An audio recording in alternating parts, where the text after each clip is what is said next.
Astaghfirullah. Bismillahirrahmanirrahim. Assalamualaikum warahmatullahi wabarakatuh. Alhamdulillahi wassalatu wassalamu ala rasulillah wa ala alihi wa sahbihi wa mawalah wa la hawla wa la quwata illa billahi wa ba'du. Alhamdulillah, segala puja dan puji hanya milik Allah subhanahu wa ta'ala. Salawat dan juga salam kita hadiahkan kepada Rasul kita Nabi besar Muhammad sallallahu alaihi wa ala alihi wasallam.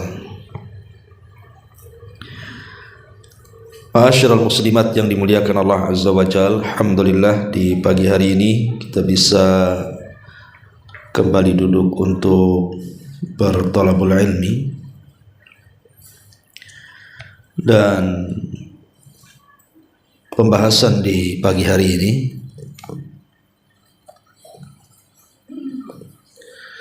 kita akan membahas tema tentang hilangnya berkah dalam rumah. Apa penyebabnya? Ma'asyiral muslimat yang dimuliakan Allah azza wa jalla, tentu setiap kita pasti menginginkan di dalam rumah itu ada kebaikan, dan tidak ada yang mau di antara kita dalam rumah itu penuh dengan keburukan. Dan kebaikan dalam rumah itu tentu karena banyaknya berkah yang terdapat dalam rumah kita. Makanya ketika banyak berkah dalam rumah kita, secara otomatis rizki akan melimpah. Baik rizki secara harta, rizki secara iman, rizki secara ilmu, pasangan, keturunan, dan begitu seterusnya. Ketika berkah itu muncul di rumah kita, maka semua akan kita dapati. Tetapi sebaliknya, ketika dalam rumah itu tidak ada keberkahan lagi di dalamnya, maka pasti akan banyak terjadi masalah. Suami bertengkar dengan istri, istri bertengkar dengan suami, anak pula bermasalah, ataupun mungkin rumah rusak-rusak gitu ya. Pokoknya tidak ada ketenangan hidup dalam rumah itu jadinya. Lah, apa penyebabnya? Inilah yang kita akan bahas di pagi hari ini. Sebab hilangnya berkah di dalam rumah. Ma'asyiral muslimat yang dimuliakan Allah subhanahu wa ta'ala, yang pertama, karena para penghuni rumah itu sudah mulai meninggalkan membaca Al-Quran.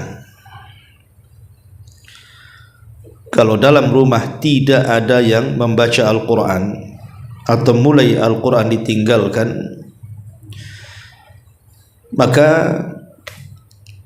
Nabi SAW mengatakan, la taj'alu buyutakum maqabir, janganlah kalian jadikan rumah-rumah kalian seperti kuburan. Kenapa demikian? Inna syaitan yanfiru minal baitil ladzi tuqra'u fihi suratul Baqarah.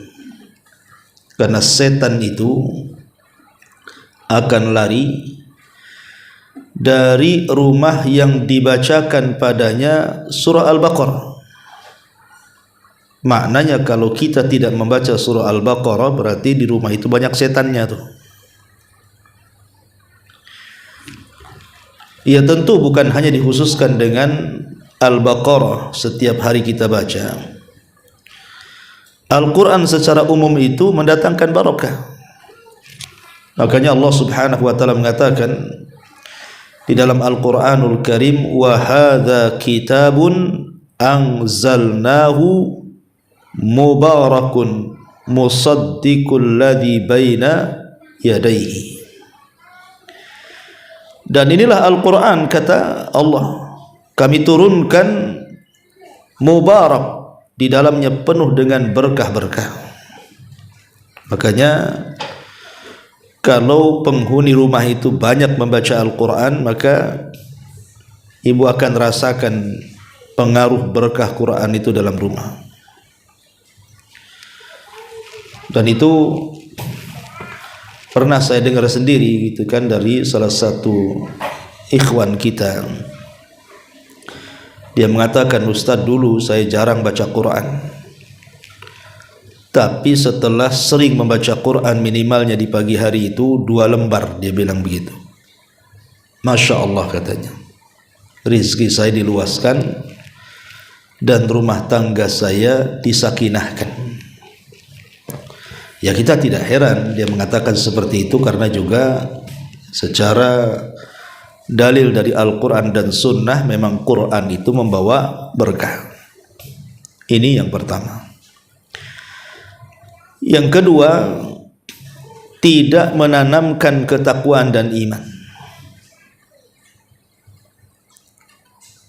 Di dalam Al-Quranul Karim Allah Subhanahu wa taala mengatakan, walau anna ahlal qura amanu wattaqaw lafatahna alaihim barakatim minas sama'i wal ardh.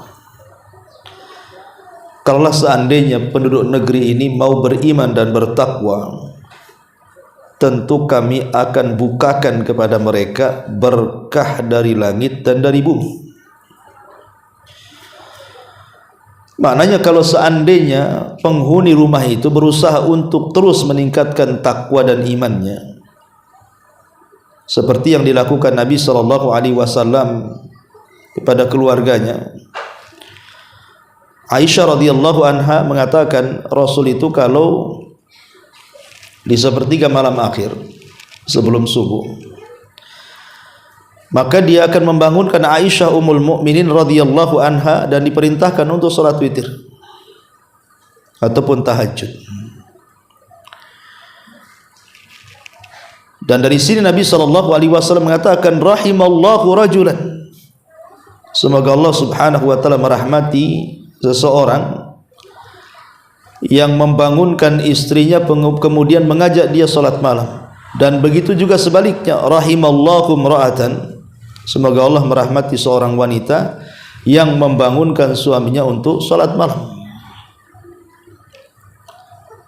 Artinya ketika kemudian ditanamkan takwa dan iman, terus meningkatkan ketakwaan dan iman dengan memperbanyak ibadah dalam rumah, maka itu salah satu bentuk turunnya berkah. Ini yang kedua.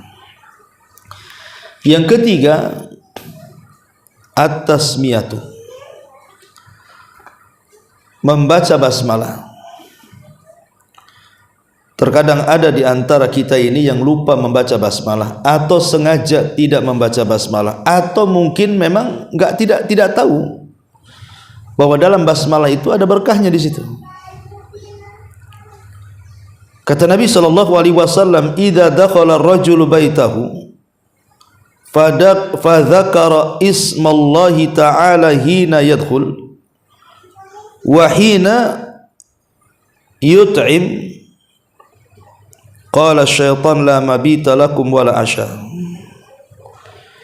Kata Nabi SAW, apabila salah seorang di antara kalian masuk rumahnya kemudian menyebut nama Allah. Jadi ibu dari mana? Dari pasar, dari luar, masuk ke dalam rumah. Ibu sebelum melangkahkan kaki ke dalam rumah, ibu ngomong bismillah dengan menyebut nama Allah. Atau ketika hendak makan, bismillah dengan menyebut nama Allah. Maka kata Nabi SAW, maka syaitan akan bicara dengan teman-temannya La mabita lakum wala asya. Di rumah ini tidak ada tempat untuk kalian dan tidak ada makanan untuk kalian. Pergi kalian. Subhanallah. Hanya membaca basmalah saja mengusir setan, Bu. Karena masalah itu datang dari setan masalahnya. Semua masalah dalam rumah tangga itu semua datang dari setan, Bu. Makanya kemudian cara mengusir setan dengan cara seperti ini, membaca basmalah. Ketika kita meninggalkan basmalah, maka hilang berkah dari rumah kita. Kemudian yang keempat adalah jarangnya seseorang itu berbagi dalam rumah, terutama soal makanan. Nabi SAW mengatakan ta'amul itsnaini kafi ats-tsalatsa wa ta'amul tsalatsati kafi al-arba'ah. Makanan 2 orang itu sebenarnya cukup untuk 3 orang, dan makanan 3 orang itu cukup untuk 4 orang. Kata para ulama, apabila kita mau berbagi makanan di dalam rumah kita ini, entah dengan tetangga sebelah, entah dengan tamu, entah dengan fakir miskin, anak-anak yatim, kan gitu ya, maka itulah salah satu yang mengundang berkah, berbagi makanan. Ini yang nomor 4. Yang nomor 5, hilangnya berkah itu karena makanan yang dimakan oleh orang-orang yang di dalam rumah itu terkadang tidak memperhatikan halal haramnya, main makan saja. Di mana Rasulullah SAW mengatakan, innallaha thayyibun la yaqbalu illa thayyibah. Allah itu maha baik, tidak menerima kecuali yang baik-baik. Maka harta yang haram tidak akan diberkahi. Harta haram itu tidak akan diberkahi. Karena selain daripada doa-doanya ditolak oleh Allah Azza wa Jalla, maka tidak ada berkah yang masuk ke dalam rumah itu. Maka perhatikan, jangan memakan yang diharamkan. Entah makanan, entah minuman, entah pakaian, gitu ya. Kalau bisa dibeli dari uang yang dihalalkan. Dan ibu harus tahu pekerjaan suami. Suami ini kerja apa, kan gitu ya. Kalau memang zahirnya halal, makan. Walaupun ibu kan tidak tahu suami dapat uang dari mana, tapi nampak zahirnya dia kan kerja layaknya orang-orang, insyaallah halal. Tapi kalau seandainya ibu tahu suami ini bandar narkoba, bandar judi, gitu kan, jelas itu kan, dan tidak ada pekerjaan lain kecuali dari situ, Bu, maka ibu jangan makan dari situ. Ustaz, tak bisa saya cari uang, kan selama ini suami. Kalaupun harus memakan, maka sekedarnya saja, sambil ibu cari-cari cara supaya suami dapat pekerjaan yang halal. Karena itu dampaknya fatal, gitu kan, menghilangkan barakah dalam rumah tuh. Ini yang kelima. Yang keenam, adamus syukri, tidak bersyukur. Tidak bersyukur akan nikmat yang Allah anugerahkan kepadanya. Diberi uang bisa beli makan, kadang-kadang ibu masaklah banyak-banyak. Nanti yang dimakan itu tak banyak, yang dibuang pula lebih banyak. Dikasih pun tidak. Beli pakaian banyak-banyak, kan gitu. Ibu pun tidak pakai pakaian sekali pakai 10 rangkap, kan Bu. Ngapain juga 10 rangkap dipakai, haredang lah, kan itu. Terkadang ada yang mungkin 10 tahun yang silam itu nggak pernah dipakai-pakai, ya ngapain coba? Pakaian 10 tahun dalam lemari itu kasihkan orang lah, kalau memang nggak dipakai.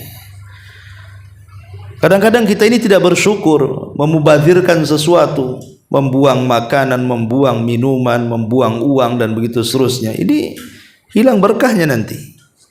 La in syakartum la azidannakum wa la in kafartum inna adzabi lasyadid.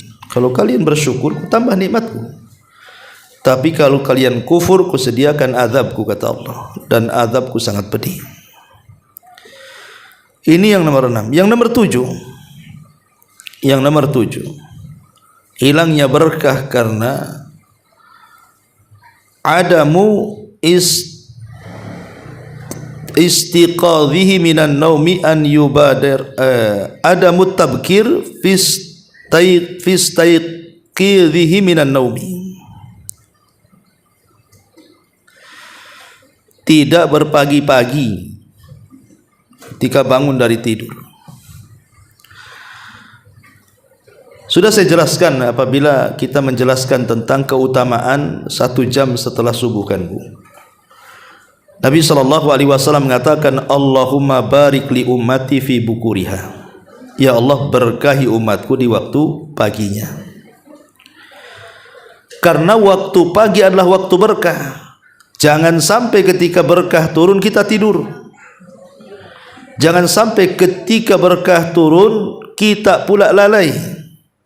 Manfaatkan waktu turunnya berkah itu dengan berzikir, berdoa, baca Quran kan itu kan. Supaya ketika turun berkah itu betul-betul kita dapat berkah. Makanya Imam Ibnul Qayyim rahimahullahu taala mengatakan, orang yang membiasakan tidur setelah subuh sampai terbit matahari, hilang berkahnya. Hilang berkah dalam keluarganya, hilang berkah dalam kehidupannya, hilang berkah dalam pekerjaannya, dan nanti akan banyak masalah dalam hidupnya tuh. Makanya jangan sampai kemudian kita melalaikan waktu yang jelas-jelas berkahnya itu. Ini yang nomor 7. Yang nomor 8, kasrat adamu al-istighfar. Jarang membaca istighfar. Allah Subhanahu wa taala berfirman, faqultu astaghfiru rabbakum innahu kana ghafara. Yursilis samaa 'alaikum midrara wa yumdilkum bi amwali wa banin wa yaj'al lakum jannati wa yaj'al lakum anhar. Maka aku katakan, kata Nuh kepada kaumnya, perbanyaklah istighfar kepada Rabb kalian, sebab dengan istighfar itulah Allah akan menurunkan hujan kepada kalian, akan menambah harta kepada kalian, akan menambah keturunan kepada kalian, dan Allah akan jadikan kebun-kebun dan juga sungai-sungai. Lihat bagaimana dahsyatnya istighfar, menjadikan sebab turunnya hujan, menjadikan sebab berlimpahnya kekayaan dan keturunan, dan menjadikan sebab kesuburan.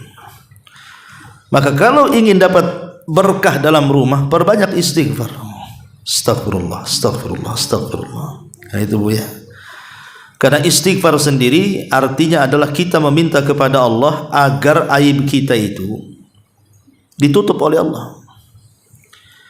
Betapa banyak orang-orang yang dibuka aibnya, yang tadinya dihormati Bu, jadi dihinakan. Yang tadinya dimuliakan jadi direndahkan. Yang tadinya orang bicara dengan kita jadi ditinggalkan. Itu kalau aib kita ketahuan tetangga kita. Oh, rupanya si Anu nampaknya saja pakai cadar ya, rupanya lebih dahsyat dosanya dibandingkan yang telanjang katanya. Jadi kan repot Bu ya. Jadi dengan memperbanyak istighfar itu Bu, aib-aib kita dalam rumah kita itu tidak akan ditampakkan oleh Allah. Jadi orang memandang kita itu tetap baik. Kemudian yang kedua, mana istighfar itu kita meminta ampun kepada Allah agar dosa-dosa yang kita lakukan di dunia tidak diadab di akhirat. Jadi istighfar itu sendiri manfaatnya besar, ya kan? Menutup aib kita dan menghapuskan dosa-dosa kita. Lebih daripada itu, dengan memperbanyak istighfar itu akhirnya apa? Allah mudahkan semuanya. Suami kerja Allah mudahkan gitu ya. Pekerjaan ibu Allah mudahkan, anak-anak sekolah Allah mudahkan, hanya memperbanyak astagfirullah.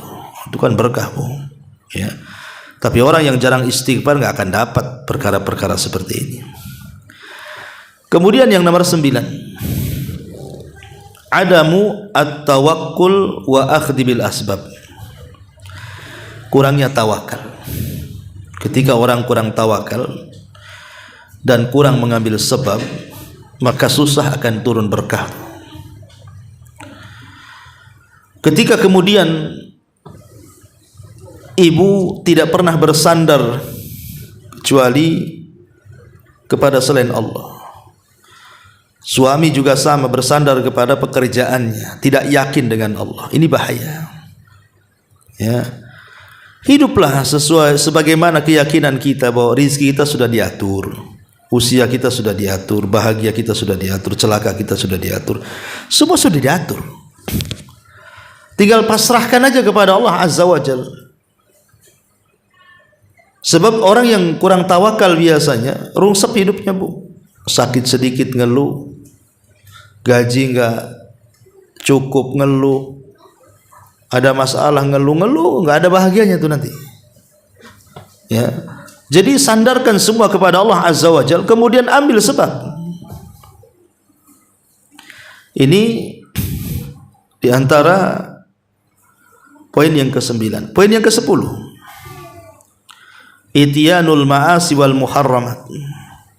Dalam rumah banyak maksiat dan banyak hal-hal yang diharamkan dilakukan.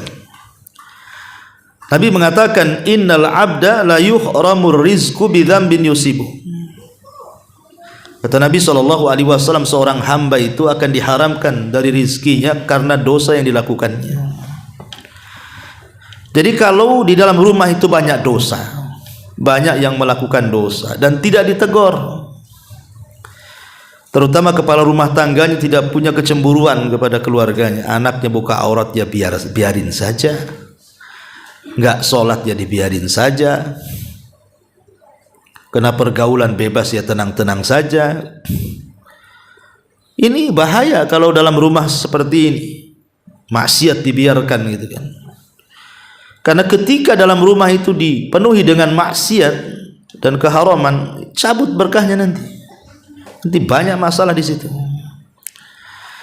Ini juga yang harus jadi perhatian. Kalau bisa jangan banyak maksiat di dalam rumah.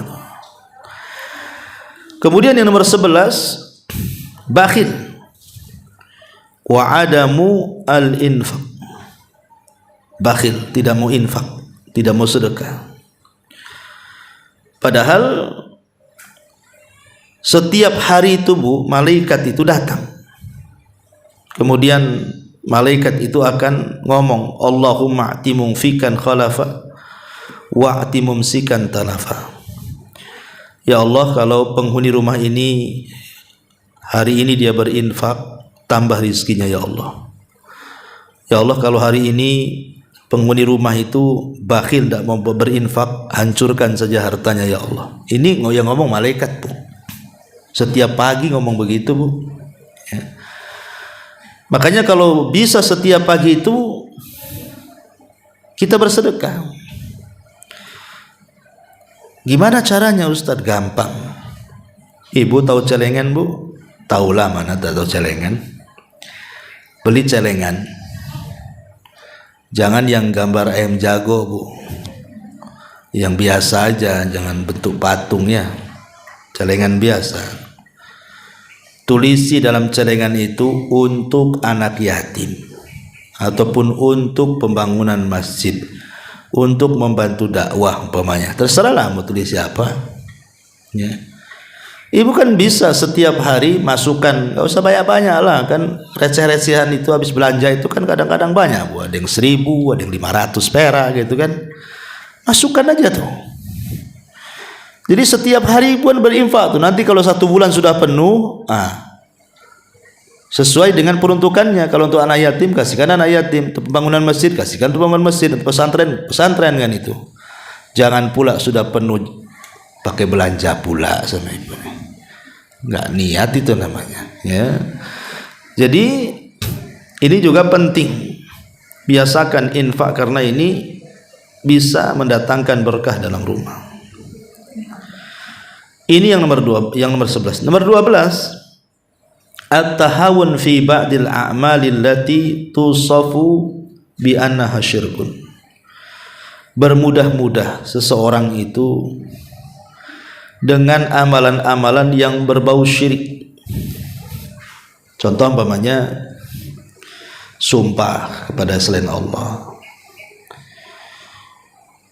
datang ke dukun, percaya jimat. Nah, ini bahaya nih, ya.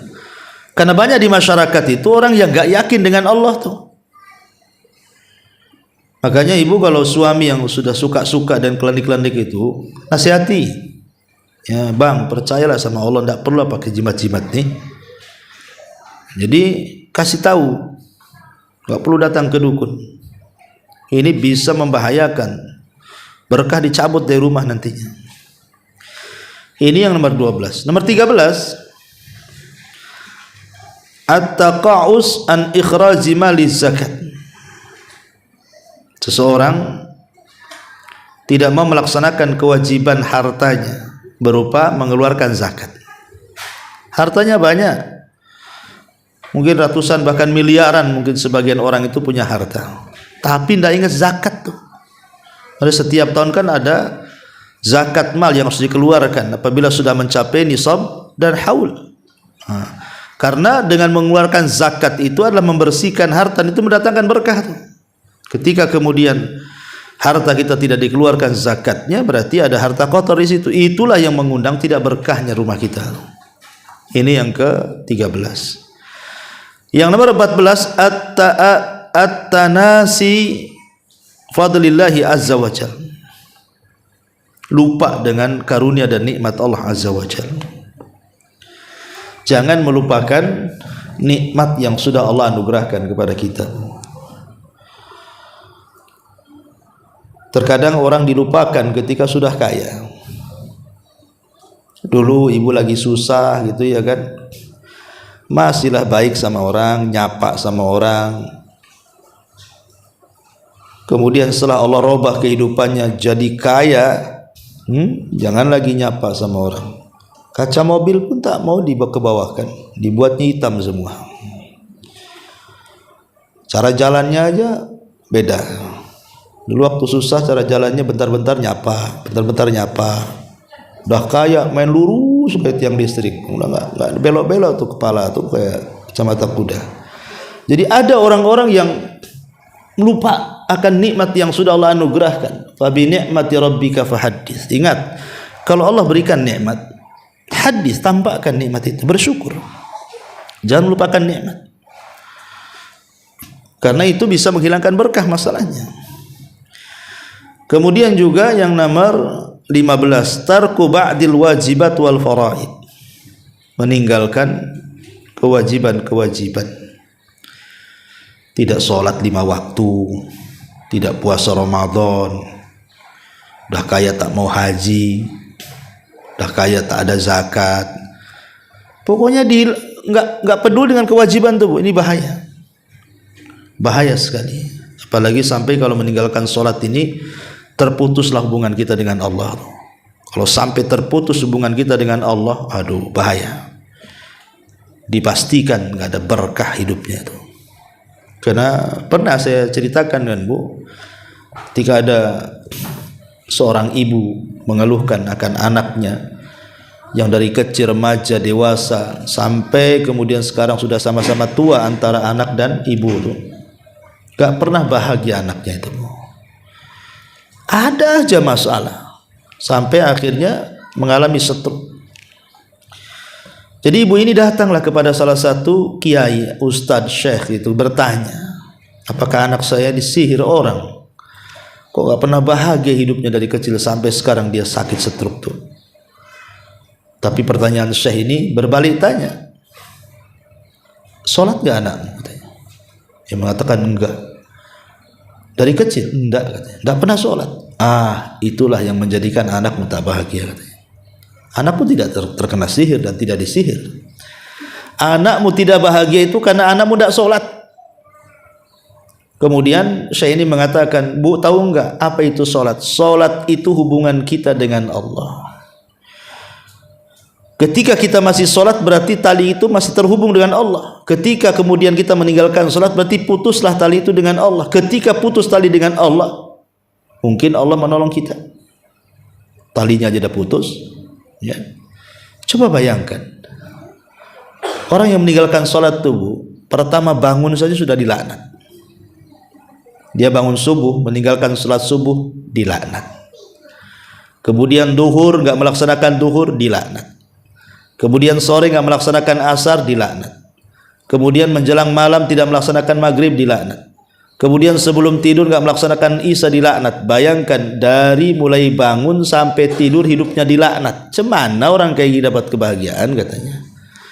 Maka selamanya orang yang meninggalkan kewajiban itu tidak akan diberkahi. Maka jangan tinggalkan kewajiban. Kemudian yang nomor 16, birrul walidain, berbuat baik kepada kedua orang tua dan juga menyambung hubungan dengan kerabat. Karena Nabi SAW mengatakan, man sarrahu an yubsata lahu fi rizkihi wa yunsa'alahu fi atharihi falyasir rahimahu. Siapa yang hendak diperbanyak rizkinya, dipanjangkan umurnya, hubungkan silaturahim. Dan itu menunjukkan berkah. Ya, menunjukkan berkah ketika rizki kita diperbanyak, usia kita dipanjangkan, kan berkah. Ya. Ini yang nomor 16. Yang nomor 17, ad-du'a binailil barakati. Teruslah berdoa. Banyak-banyak berdoa, terutama di waktu-waktu mustajab. Ya Allah, berkahilah hidup saya, suami saya, anak-anak saya, harta saya. Terus begitu berdoa, minta berkah. Karena doa itu silahul mukmin, senjatanya orang yang beriman. Kemudian yang nomor 18, biasakan mengucapkan salam Bu kalau masuk rumah tuh. Ustaz, di rumah nggak ada siapa-siapa, apa perlu mengucapkan salam? Perlu. Ibu dari pasar masuk rumah, tahu di rumah kosong nggak ada apa-apa, nggak apa-apa, assalamualaikum, gitu ya. Nggak ada yang jawab Ustaz, nggak apa-apa. Kalau ada yang jawab masalah nanti. Ya. Ada malaikat kan ada di rumah kita, mereka yang jawab. Karena assalamualaikum itu, kata Nabi SAW dalam hadis yang sahih, dia mengatakan kepada Anas bin Malik, ya bunai, idza dakhalta ala ahlika fasallim yakun salamuka barakah alaika wa ala ahli baitik. Hei anakku, kata Rasul kepada Anas, kalau kau masuk rumah, salam ya, karena salammu adalah berkah bagimu dan bagi keluargamu. Lihat bagaimana salam ini mau berkah. Kemudian yang ke-19, husnul khuluq wal birru ma'an nas. Jadi hilangnya berkah adalah adamu husnul khuluqi, tidak baik akhlaknya dan tidak banyak berbuat baik kepada manusia. Karena orang yang tidak baik akhlaknya Bu, pasti tidak disukai orang Bu. Pokoknya ibu suka mencaci, memaki, melaknat gitu kan, suka nyakiti orang. Pasti orang yang disakiti itu pasti akan mendoakan keburukan kepada ibu kan. Mati aja lah ibu itu. Kenapa? Aduh, sakit aku katanya. Kenapa sakit? Tah omongannya itu katanya. Aku digigit tawon aja masih tahan katanya. Itu omongan dia, seminggu nggak sembuh-sembuh katanya. Repot Bu kan. Dilaknat akhirnya sama orang kan. Didoa-doakan mati, didoakan hancur. Semana hidupnya berkah coba. Tapi kalau akhlaknya baik Bu, masya Allah. Jangankan hidup, mati aja dipuji-puji orang. Sayang ya. Itu orang baik loh. Kenapa? Apa memang orang baik memang cepat mati ya? Nggak ada gitu Ibu ya. Ya. Kenapa nggak tetangga sebelah aja tuh yang mati itu? Kenapa? Wah itu pantas untuk mati. Tapi kok tak mati-mati pula katanya. Subhanallah kan. Ya jadi ini penting Bu. Akhlak yang baik itu membawa berkah. Kemudian juga yang nomor 20, adamu husni tadbiril waqti wa tanzimi mimma yuaddi ilal barakati fi. Tidak menata waktu. Ibu hidupnya serabutan bahasanya. Kalau ibu bisa menata waktu, ibu, saya harus bangun nih 2:30 saya harus bangun, pasang alarm, bangun. kemudian nanti selepas subuh saya nggak akan tidur baca Quran, nanti jam sekian nanti saya sholat duha. Nah, gitu maksudnya menata waktu. Ini kalau orang menata waktu, Bu, berkah hidupnya. Tapi kalau orang serabutan hidupnya, ya waktu itu ya datang pergi ya, seolah-olah nggak ada faedah bagi dia. Pada Allah Subhanahu wa taala banyak bersumpah dengan waktu dalam Quran itu. Sebenarnya waktu itu sesuatu yang sangat luar biasa bagi seorang mukmin. Karena lewat saja satu hari tidak bisa dibalikkan. Sementara satu hari yang akan datang belum tentu kita dapat. Yang memungkinkan ya sekarang ini yang kita hadapi. Kira-kira apa yang bisa kita lakukan? Ma'asyiral muslimat yang dimuliakan Allah Azza wa Jalla. Ini yang ke-20. Yang 21. Ziaratil ahli wal asdiqa. Biasakan berziarah, mengunjungi keluarga, kerabat yang dekat-dekat lah kan ya. Karena ini bagian daripada silaturahim, dan tadi keutamaan silaturahim menambah harta dan juga usia. Kemudian yang nomor 22, ta'wid, adamu ta'widil lisan ala kathratil hamdi wa syukri lillahi ala ni'amihi allati la tu'addu wa la tuhsa bil istimrar. Tidak membiasakan lisannya memperbanyak alhamdulillah wa syukru ala ni'matihi, dan syukur kepada nikmat. Jadi kalau bisa, Bu, apapun, Bu, ucapkan alhamdulillah. Sedikit banyak alhamdulillah. Ibu sakit, alhamdulillah. Ibu sehat, alhamdulillah. Ibu susah, alhamdulillah. Ibu senang, alhamdulillah. Ibu seret, alhamdulillah. Ibu lapang, alhamdulillah. Alhamdulillah ala kulli hal.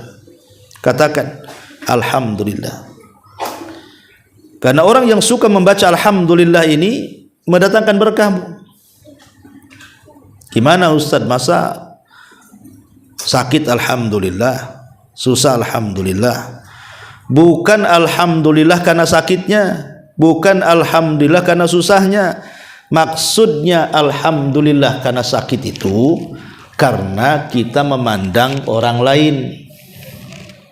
Alhamdulillah, saya kan baru sakit gigi Ustaz, tetangga ginjal. Nah, gitu maksudnya kan. Itu maksudnya mensyukuri nikmat yang masih ada. Alhamdulillah ya suami saya masih bisa bekerja lah walaupun kena PHK. Itu yang sebelah itu udah 5 tahun tak kerja-kerja tuh. Jadi kita bersyukur, maksudnya seperti itu. Itu yang dimaksud mengucapkan memperbanyak alhamdulillah itu. Kemudian juga memperbanyak hilangnya berkah itu karena adamul amanati wasidqi, hilangnya amanah dalam keluarga, hilangnya kejujuran dalam keluarga. Ketika suami sudah tidak amanah menjadi kepala rumah tangga, ketika istri sudah tidak amanah menjadi istri, tidak tahu hak dan kewajibannya, ketika kemudian anak-anak yang merupakan titipan juga dibiarkan tidak ada amanah untuk menjaga mereka, mendidik mereka, membesarkan mereka dan begitu seterusnya, atau harta yang dititipkan juga tidak amanah dengan tidak memberikan sedekah, hak sedekahnya, hak zakatnya dan begitu seterusnya, pokoknya tidak amanah. Nah, ini hilang berkahnya. Kemudian juga yang nomor 24, at-ta'amul birriba, banyak memakan harta riba. Kalau di dalam rumah itu banyak makan riba, Bu, bermuamalah dengan riba, itu hilang berkahnya tuh. Makanya Allah Subhanahu wa taala ketika bicara soal riba, Allah mengatakan apa? Yamhaqullahu riba wa yurbis shadaqah. Allah akan menghilangkan berkah riba dan Allah akan memberkahi sedekah. Hilang berkahnya. Maka sebisa mungkin hindari perkara-perkara riba. Kemudian yang nomor 25, al-adamul qanaati war ridha. Tidak qanaah, tidak redha. Maksudnya tidak qanaah, tidak redha itu dia selalu mengeluh dari pemberian Allah. Selalu mengeluh ya. Suami mungkin kerjanya ya supir taksi, ojek online, GoFood atau apa gitu kan. Kebetulan hari itu hujan, tak dapat banyak, ngomel-ngomel pula istri. Kok tak pandai cari kerja bang ya? Kok dapat sedikit hari ini? Pasti kau malas-malas. Pasti kau tidur di sana ya. Nah, itu kadang-kadang ada istri yang seperti itu. Dia tidak qanaah, harusnya kan bersyukur, alhamdulillah lah bang, hujan-hujan pun masih dapat 10 juta. Ya kan? Harusnya kan gitu Bu, banyak bersyukur. Ini enggak kan gitu ya. Ya kalau qanaah itu Bu, insya Allah berkah hidupnya, ditambah nanti. Ya. Dan redha gitu ya. Taib, kemudian yang nomor 26, adamul qasdi wal israf, tidak hidup sederhana dan berlebih-lebihan. Ya, ada orang itu Bu, hidupnya berlebih-lebihan, kadang-kadang tidak sesuai dengan pendapatan.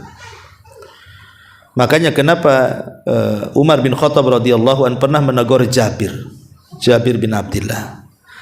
Jadi Jabir ini ke pasar beli daging. Lewat sama Umar. Kata Umar, kau dari mana Jabir? Dari pasar wahai Amirul Mukminin. Ngapain? Beli daging. Kata Umar, apakah setiap yang kau inginkan kau beli? Apakah setiap yang kau inginkan kau harus beli? Katanya. Jangan seperti itu. Ya. Lah ini ucapan Umar bin Khattab, apakah setiap yang kau inginkan kau beli? Ini sindiran. Harusnya ucapan Umar ini bukan kepada Jabir, tapi ke ibu-ibu harusnya. Harusnya Umar tuh ngomong begini itu ya ke ibu-ibu hari ini nih. Apa setiap ibu menginginkan sesuatu harus beli? Gitu maksudnya ya. Karena begitu ibu-ibu tuh. Apalagi dengan dunia medsos sekarang kan Bu. Ibu itu lebih suka bertetangga dengan Tokopedia, dengan Marketplace, daripada tetangga sebelah kan Bu. Karena itulah hari-hari di situ. Browsing itu aja tuh kerjanya. Akhirnya setiap yang dikehendaki mulai berpikir tuh. Harga cocok enggak nih? Bahan dah cocok. Mulai dia pikir, nguras otak gitu kan, ngumpulin duit. Tidak semua yang kita inginkan harus dibeli. Betapa banyak sesuatu yang kita inginkan kemudian kita beli, nyesal pula belakangan. Dan pernah saya alami Bu, dulu gitu ya. Kadang-kadang dulu waktu saya masih muda, sekarang muda juga. Maksudnya dulu waktu suka dengan sepeda motor tuh Bu. Saya udah ada sepeda motor dulu, suka pakai sepeda motor laki-laki itu GL Pro tuh. Tahu ada motor baru, ya GL Max tuh nggak salah itu. Pada susah lah cari duit itu. Akhirnya terpaksa saya jual tukar tambah. Rupanya masih enak GL Pro, nyesel tuh. Nyeselnya luar biasa waktu itu. Kenapa? Untuk apa saya beli ini? Saya pernah rasakan dulu kayak gitu kan. Jadi betul lah kata Umar bin Khattab itu. Apa setiap yang kau inginkan kau harus beli? Ya enggak harus beli kan. Lihat kebutuhannya mendesak atau tidak kan itu. Ini makanya sekarang hidup di zaman sekarang ini luar biasa. Ya. Makanya kenapa hilang berkah? Karena setiap keinginan harus terpenuhi. Padahal itu tidak mencerminkan kesederhanaan yang ada, kemudian israf berlebihan. Kemudian yang nomor 27, adamud du'a wal luju ilallahi azza wa jalla. Ya. Sedikitnya berdoa dan kembali kepada Allah Subhanahu wa taala. Maksudnya ketika kita ini banyak masalah itu harusnya kita introspeksikan Bu. Kalau ibu ada masalah itu harusnya kan lebih dekat kepada Allah. Lebih rajin lagi doanya, lebih rajin lagi sholatnya, lebih rajin lagi puasanya, lebih rajin lagi zikirnya, kan begitu Bu ya. Supaya persoalan itu hilang nanti, diurai. Yang ada enggak, kalau ada masalah itu tidur aja ibu. Atau jalan kemana gitu kan. Salah, kalau ada masalah harusnya perbanyak ibadah. Makanya Nabi SAW satu hari keluar, Entah siapa yang melangkahkan kaki Nabi tiba-tiba menuju ke masjid di luar jam sholat di waktu duha, nggak ada orang di masjid. Tiba-tiba dalam masjid itu ada seorang sahabat namanya Abu Umamah sedang berdoa dengan khusyunya di hadapan Allah Subhanahu wa taala. Maka Rasul bertanya, Abu Umamah, ini kan bukan waktu sholat, ngapain kau di masjid? Kata Umamah, humumun lazimatni wa duyunun ya Rasulullah. Stres wahai Rasul, banyak hutang wahai Rasul. Tapi lihat bagaimana Abu Umamah, dia tahu dia sedang stres, dia tahu dia banyak hutang, dia nggak kemana-mana, dia tahu yang bisa menyelesaikan Allah, makanya dia ke masjid, dia berdoa di situ. Tiba-tiba doanya dikabulkan, digerakkan Rasul yang tidak ada niat ke masjid jadi ke masjid untuk menemui Abu Umamah. Kemudian Nabi SAW mengatakan, ya Abu Umamah, mau nggak ku ajarkan kepadamu beberapa kalimat, kalau kau baca di pagi hari dan kau baca di sore hari, ku pastikan stresmu hilang, hutangmu terlunasi, gitu. Kata Abu Umamah, oh senang kali Rasul, ajarkan kalimat-kalimat itu. Maka Rasul SAW mengajarkan, idza asbahta wa idza amsayta faqul Allahumma inni a'udzubika minal hammi wal hazani wa a'udzubika minal ajzi wal kasali wa a'udzubika minal jubni wal bukhli wa a'udzubika min ghalabatid daini wa qahri rijal. Katakan ya Abu Umamah di pagi dan sore hari, ya Allah, aku berlindung dari kesedihan dan kegalauan, aku berlindung dari kelemahan dan kemalasan, aku berlindung dari kepengecutan dan kebakhilan, aku berlindung dari dikalahkan manusia dan dari hutang-hutang. Kata Abu Umamah, semenjak aku amalkan pagi petang, kata dia, demi Allah, dhahabat anni hammi wa qadha anni daini, hilang stresku, terlunasilah hutang-hutangku. Lihat, itulah pentingnya kembali, kalau kita lagi ada masalah itu kembali kepada Allah, rajin ibadah supaya Allah carikan jalan keluar, dan itu bentuk berkah, ya. Kemudian yang nomor 28, adamu dzikri, dicabutnya berkah itu karena kita kurang zikir, Bu. Karena Nabi SAW yang mengatakan, mathalu al-bait, kata Nabi SAW, mathalul baitil ladzi yudhkarullahu fihi wal bait alladzi la yudhkarullahu fihi mithlul hayy wal mayyit.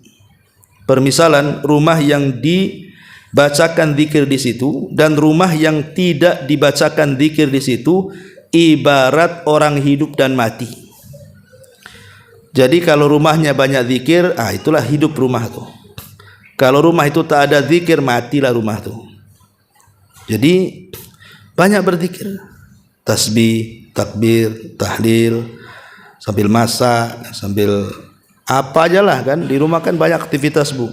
Sambil nyapu pun bisa zikir itu.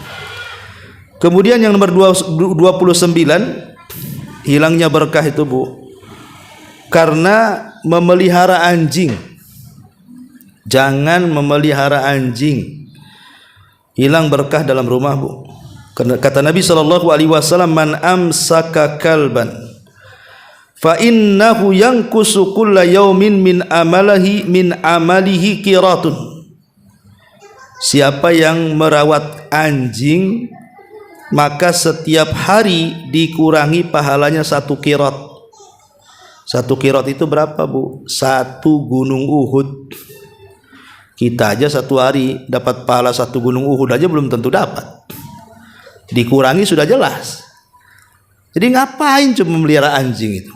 Lucu, Ustaz, ada anjing itu lebih lucu daripada anak saya, katanya. Lah kok bisa pula, ya. Jadi orang-orang seperti ini nggak ada akal, ya. Buat apa melihara anjing? Kadang-kadang anjing itu, Bu, harganya gila-gilaan, Bu. Kalau anjing yang mahal itu bukan juta-juta, ratusan juta tuh kadang-kadang, Bu. Perawatannya, pesopnya, macam-macam. Coba bayangkan kalau dikumpulkan, Bu, sebulan bisa umroh tuh, Bu, daripada beli anjing tuh, ya. Kemudian juga yang nomor 30, ta'liqus suwari fil baiti wassanam. Hindari makhluk-makhluk yang bernyawa dalam rumah itu, gambar-gambar. Ya Bu ya, gambar-gambar. Ustaz ini kan foto keluarga, simpan aja lah foto keluarga itu, nggak usah dipajang-pajang. Ya kan bisa ditaruh di album, taruh di lemari, sewaktu-waktu mau nengok kan bisa diambil Bu. Nggak usah dipajang-pajang, kenapa kan itu? Karena itu salah satunya yang menjadikan malaikat rahmat yang membawa berkah itu tidak mau masuk masalahnya. Apalagi ada rumah itu sengaja Bu, di depannya itu dibuat kayak gapura, dibuat di situ patung harimau, patung macan, patung kuda, patung semua di situ. Kan ada tuh orang yang suka patung itu, bertengger semua patung-patung di rumahnya. Ini nggak akan malaikat masuk tuh. Ya itu nanti nggak berkah rumah kita jadinya. Kalaupun harus buat patung Bu, jangan patung binatang.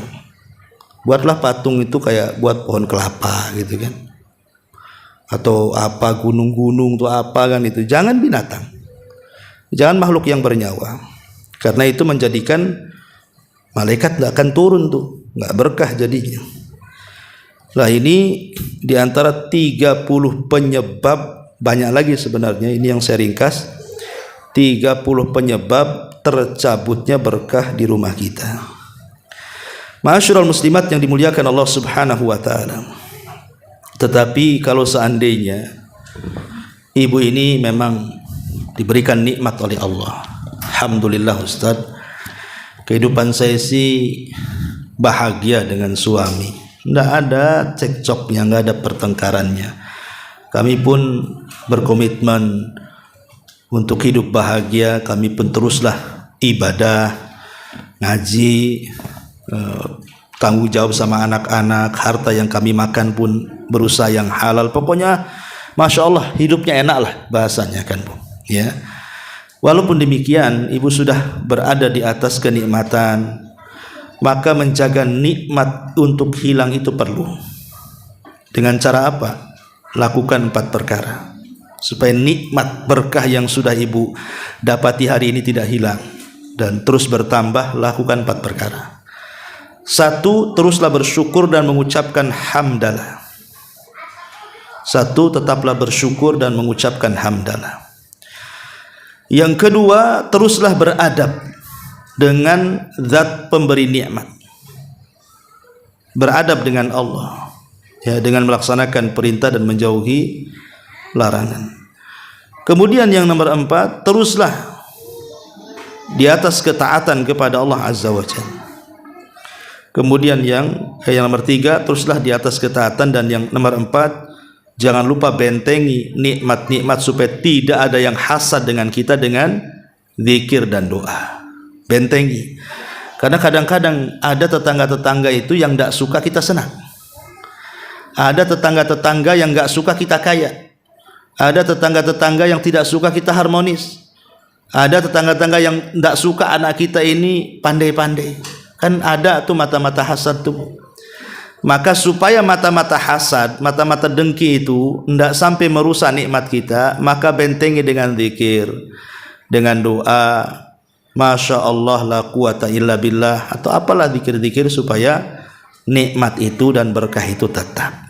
Ya, wallahu a'lam. Ini yang bisa sampaikan. Tapi sebelum saya tutup, silakan kalau ada yang bertanya.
Nggak ada. Waalaikumsalam warahmatullahi wabarakatuh. Ya. Ada poin 12 tadi kan kita tidak boleh memelihara anjing, karena akan hilang keberkahan dari rumah kita. Bagaimana dengan memelihara kucing, Ustaz? Apakah akan bertambah berkah atau hukumnya mubah? Waalaikumsalam. Apakah memelihara kucing itu bisa membawa berkah? Iya. Bismillah, alhamdulillah. Memelihara kucing tidak ada dalilnya bahwa kalau memelihara kucing itu berkah, tidak. Tapi di zaman Nabi SAW ada seorang sahabat namanya Abdurrahman ibn Sakhr. Jadi kalau ke pengajian bawa anak kucing. Jadi anak kucing ini selalu dibawa sama Abdurrahman ibn Sakhr ini. Jadi karena kecintaan Abdurrahman ibn Sakhr kepada anak kucing itu, maka Rasul takjub, ya, sehingga akhirnya memberi nama Abdurrahman bin Sakhr dengan sebutan Abu Hurairah. Abu Hurairah. Hurairah itu kucing kecil. Kalau kucing garong Hirah. Jadi dia suka bawa anak kucing, gitu ya. Intinya bahwa kucing itu, ya, kata Rasul sallallahu alaihi wasallam, fa innaha minat tawafina alaikum. Dia adalah binatang yang suka tawaf di sekitar kalian. Binatang yang jinak, kadang-kadang ngelendot kepada kita. Makanya air liurnya tidak dinajiskan. Ya, suci air liurnya. Tidak seperti anjing, gitu ya kan. Karena dia selalu ngelendot gitu dekat dengan kita, kadang ya jinak dengan manusia. Tetapi tidak ada hadis kalau melihara kucing itu dapat berkah, tidak ada. Ya biarkan aja lah kucing itu liar di luar. Kalau memang ibu mau ngasih makan, kasihlah makan kucing, anak kucing di situ. Karena begini Bu, terkadang ada juga yang berlebihan gitu kan. Ada orang yang merawat kucing, terkadang kucingnya karena bukan kucing biasa, kucing entah Persia, entah Anggora, entah apa yang mahal-mahal tuh kan Bu. Itu kan perawatannya ngeri Bu. Perawatan yang ngeri kan begitu ya. Kadang-kadang kalau dia kemudian berlebihan merawat kucing sampai mengeluarkan biaya yang banyak, tapi tidak diimbangi dengan sedekah kepada fakir miskin Bu, ini kan salah juga. Bagus tidak memelihara kucing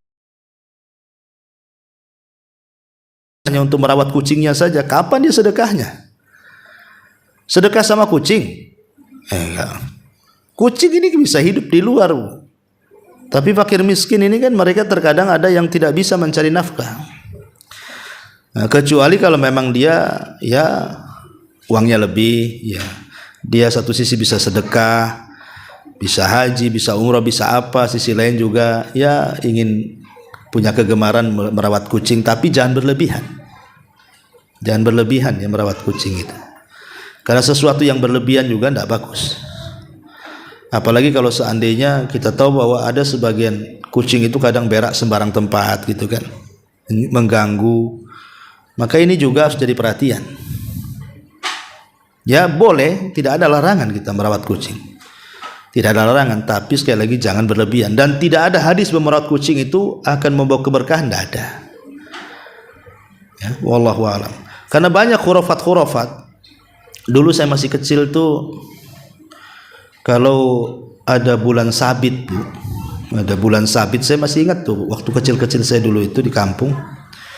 Jadi kalau lihat bulan sabit itu kemudian ada bintik-bintik di bulan itu, itu ada kucing Nabi di situ katanya. Ya, itu ada kucingnya Nabi di sana. Mana ada kucing Nabi di bulan? Matilah di bulan kucing Nabi. Jadi itu saya kecil-kecil tuh di kampung ada keyakinan seperti itu. Dan juga terkadang dijadikan khurafat kalau orang nabrak kucing di jalan nih Bu, nabrak kucing Bu. Itu kalau kucingnya nggak diambil, nggak dimandiin, nggak dikafani, nggak disolatin, nggak itu nanti dia ditabrak orang katanya kan. Lah ini khurafat Bu, karena sudah mengakar Bu. Kadang-kadang kalau habis nabrak kucing was-was tuh. Was-was, akhirnya betul-betul kecelakaan gitu ya kan, karena was-was. Itu khurafat. Nabrak kucing itu sama dengan nabrak ayam. Ibu nabrak ayam, nabrak kucing, nabrak tikus, sama aja. Nggak ada nabrak kucing begini, karena kan tidak sengaja gitu ya. Lain kalau nampak ada kucing, ibu udah ngeker nih, saya tabrak. Itu dolim sama binatang. Ya. Tapi kan ini nggak sengaja. Itu kepikirannya tuh seminggu tuh, Bu. Kayak nabrak anak orang aja tuh. Ini khurafat. Yang seperti ya kalau nabrak kucing sudahlah. Kalaupun mau dikuburkan ya ambil dikuburkan gitu. Supaya bangkainya tidak bau gitu saja. Jangan ada keyakinan lain-lain. Ya enggak ada keyakinan lain-lain itu. Ya, wallahu a'lam.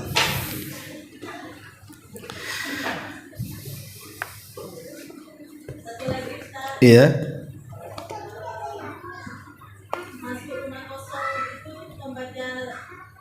Bismillah, Assalamualaikum atau Assalamualaikum warahmatullahi wabarakatuh. Yang mana yang benar, Ustaz? Iya. Dua-duanya dibolehkan. Kalau kita mengucapkan assalamualaikum masuk rumah maksudnya kan? Iya, masuk rumah kosong. Iya, bisa assalamualaikum, bisa juga seperti salam ketika sholat kan itu ya. Ya, wala ibadillahi sholihin, maksudnya kan mengucapkan salam kepada saudara-saudara kita dari kalangan jin yang soleh yang ada di situ. Ya nggak ada masalah, ya boleh dua-duanya. Terus Ustaz, Iya. masuk rumah yang kosong itu, apakah kan kita kadang mengatakan sekolah yang kosong sementara, atau kosong yang benar-benar nggak ada orang, kita masuk di situ, atau sama maksudnya? Umum, baik kosong sementara atau kosong lama sama aja. Jangankan rumah kosong, Bu, rumah isi saja. Ibu kelebihan kamar, Bu. Kamar itu dihuni jin, ya kan? Ibu nih buat rumah, buat 5 kamar, yang dihuni cuma 2 tuh, yang 3-nya nggak dihuni, itu jadi tempat jin tuh. Ya makanya kalau bisa itu, kalau memang ada kelebihan kamar, Bu, ya yang kelebihan itu entah ibu jadikan musola di situ, Bu ya. Dijadikan musola tempat ibu zikir, atau dijadikan tempat baca Quran, atau dijadikan perpustakaan, supaya terisilah kamar-kamar itu di situ. Dan kalau memang rumah itu kosong sudah lama sekali, Bu, bukan yang mengucapkan salam, tapi itu ibu baca-baca yang lainnya juga, seperti a'udzu bikalimatillahi tammati min syarri ma khalaq. Gitu kan, kita tidak tahu, karena kalau sudah rumahnya kosong lama, itu mungkin jadi rumah hantu jadinya kan, banyak setan di situ. Makanya banyak-banyak zikir, apalagi baru beli rumah ini nggak pernah ditempati sama penghuninya, rumah baru kan gitu ya. Maka ibu pertama masuk ya baca basmalah, mengucapkan salam, kemudian baca zikir a'udzu bikalimatillahi tammati min syarri ma khalaq, kemudian baca surah Al-Baqarah ya, supaya setan-setannya pergi dari situ. Kalau rumah baru, ibu baru pindah atau beli ya, supaya jangan diganggu setan yang ada di situ. Wallahu a'lam. Wa iyyak. Ya, sampai di sini. Subhanak bihamdika asyhadu an la ilaha illa anta astaghfiruka wa atubu ilaik. Allahu ta'ala.